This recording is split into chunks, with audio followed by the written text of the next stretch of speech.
Donc si on fait le total, Kendrick Lamar s'en sort avec une note de 37 sur 45 et Drake a une note de 31 sur 45.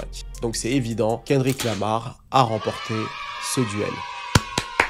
Par contre, chose quand même qu'il faut noter, on dit Drake vs Kendrick Lamar, mais en réalité c'était Drake vs 8 autres négros. Et pendant ce clash, clairement, Metro Boomin était là. DJ Mustard aussi, il faut le rajouter. Il a clairement réussi à faire quelque chose d'incroyable. Et ça, je le dis même en étant objectif. J'aime beaucoup Drake, vous le savez, mais j'aime aussi beaucoup Kendrick Lamar. Il faut le dire clairement, ce que Drake a réussi à faire là, c'est une dinguerie. Hein. Il s'est clairement fight avec 8-9 gars. Il a éteint A$AP Rocky. Clairement, à partir de là, il s'est compris pour plus parler. The Weeknd qui a essayé de parler là, qui a fait 2-3 phases, il a fumé sur Family Matters. Rick Ross, il l'a fumé aussi. Metro Boomin, shut your ass up and make some drums.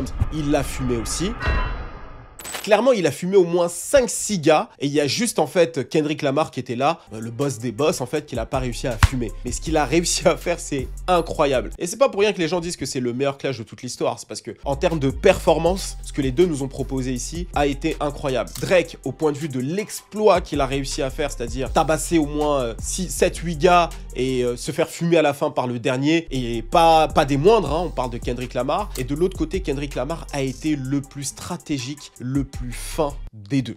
Clairement. Là-dessus, Kendrick Lamar, ça a été incroyable. Et en plus, la manière dont il a fait les choses, Kendrick, c'est assez ouf, parce qu'il a fumé Drake et il a disparu.